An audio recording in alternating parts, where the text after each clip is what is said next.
Hello guys, और आज मैं लेकर आई हूँ क्लास 12 इंग्लिश की बुक फ्लेमिंगो का फर्स्ट चैप्टर जिसका नाम है द लास्ट लेसन। इस पूरे चैप्टर को हम लोग एनिमेटर के थ्रू पढ़ेंगे और अगर आपको वीडियो पसंद आए तो लाइक, शेयर एंड सब्सक्राइब जरूर करें। और आपको इस चैप्टर में कोई भी डाउट हो तो आप मुझे कमेंट सेक्शन में लिखकर बता सकते हैं।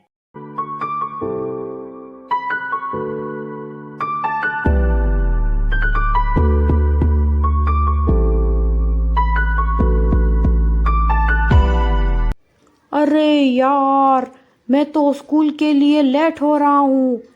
मेरे टीचर मिस्टर एम हेमल मुझे बहुत डांटेंगे। उन्होंने कहा था कि मैं आज तुमसे पार्टिसिपल्स पर क्वेश्चन पूछूंगा, लेकिन मुझे तो पार्टिसिपल्स की स्पेलिंग भी नहीं आती है। क्यों ना मैं स्कूल ही बंक कर दूं, क्योंकि आज का मौसम भी अच्छा है। पक्षियां पेड़ों पर गा रही है। मेरा तो मन कर रहा है आज स्कूल ही ना जाऊं, लेकिन फिर भी मुझे स्कूल तो जाना ही होगा। और आगे जब मैं टाउन हॉल से गुजर रहा था, मैंने देखा कि ये बुलेटिन बोर्ड के पास इतनी भीड़ क्यों है भाई। पिछले 2 सालों से सारी बुरी खबरें यहीं से आ रही है। पता नहीं इस बार क्या बुरी खबर है। खैर छोड़ो, मुझे तो अभी स्कूल जाना है। मुझे आते हुए वहाँ एक वॉचमैन ने मुझसे कहा कि अरे बच्चे, इतनी जल्दी स्कूल क्यों जा रहे हो। उसी वक्त मैं समझ गया कि वो मेरा मजाक उड़ा रहा है। फिर जब मैं स्कूल कैंपस में पहुंचा तो मैंने देखा कि ये स्कूल इतना साइलेंट क्यों है। बाकी ऐसे तो बच्चों की आवाज़ें स्कूल के बाहर तक आती है, लेकिन आज तो सन्नाटा छाया हुआ है। ऐसे सोचते सोचते मैं क्लास के गेट के पास पहुंचा। मैंने सोचा कि मैं चुपचाप क्लास के अंदर जाकर सीट पर बैठ जाता हूँ। तभी मेरे टीचर मिस्टर एम हेमल ने कहा, अंदर आ जाओ फ्रांस। फिर मैं क्लास के अंदर गया और मैंने टीचर को ध्यान से देखा। उन्होंने वही फॉर्मल ड्रेस पहन रखी थी जिसे वे प्राइज डे या इंस्पेक्शन डे पर पहनते थे, लेकिन आज तो उनमें से कोई भी डे नहीं था। फिर मैंने मेरी क्लास की तरफ देखा तो पता चला कि बैक बेंचर्स की सीट जो हमेशा खाली रहती थी, आज उन पर विलेजर्स आकर बैठे हैं। मैं सब देख रहा था कि मेरे टीचर ने कहा, मेरे बच्चों, आज लास्ट लेसन में तुम्हें पढ़ाने जा रहा हूँ, क्योंकि बर्लिन से ऑर्डर आया है कि आज से अलासेस एंड लॉरेन की क्लासेस नहीं बल्कि जर्मन की क्लासेस चलाई जाएगी और नए टीचर कल से आ जाएंगे। उनके कहते ही मैंने सोचा, क्या लास्ट लेसन? मुझे तो फ्रेंच लैंग्वेज अच्छे से लिखना भी नहीं आता है और आज मेरी आखिरी क्लास है। हाय, ये क्या हो गया। मैं हमेशा क्लास में कुछ और ही सोचता रहता था या क्लास बंक कर लिया करता था। मुझे क्या पता था कि एक दिन ऐसा आएगा जब मैं अपने फ्रेंच लैंग्वेज का आखिरी क्लास ले रहा हूँगा। जो किताबें मुझे कभी दुश्मन की तरह लगती थी, आज मुझे वो पुराने दोस्त लग रही है। और टीचर जो मुझे हमेशा बेकार लगते थे, वो आज मुझे बहुत अच्छे लग रहे हैं। अब मुझे समझ में आया कि बुलेटिन बोर्ड पर इतनी भीड़ क्यों थी और आज एम हेमल ये स्पेशल ड्रेस पहनकर क्यों आए हैं। और वो गांव वाले जो मिस्टर एम हेमल के 40 साल सर्विस को थैंक्स देने के लिए यहाँ पर आए हैं।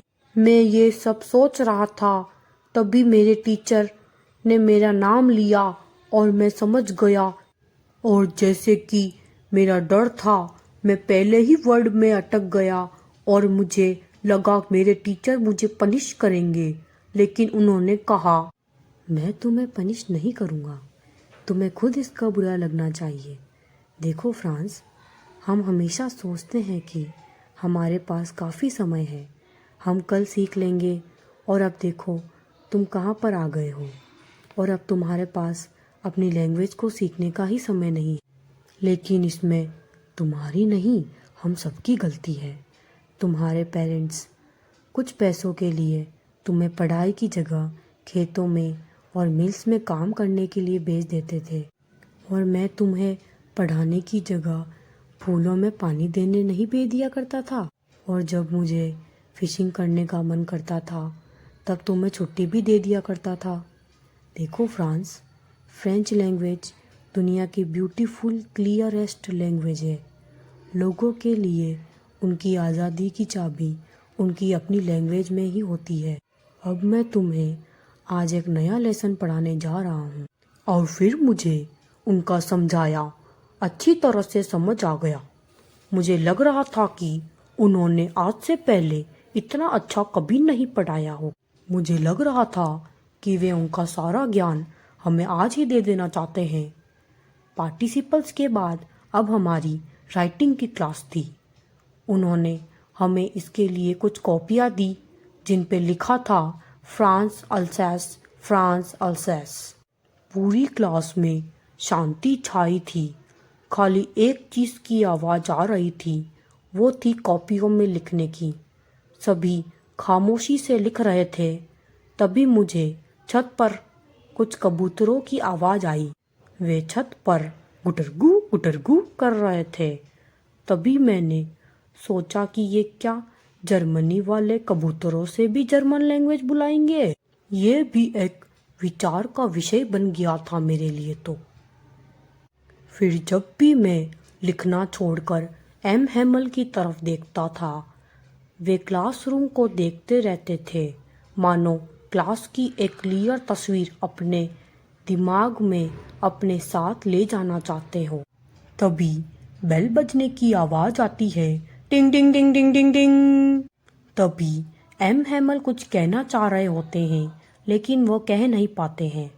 और तभी वे ब्लैक बोर्ड की तरफ मुड़े और उन्होंने लिखा विवे ला फ्रांस, जिसका मतलब है फ्रांस जिंदाबाद।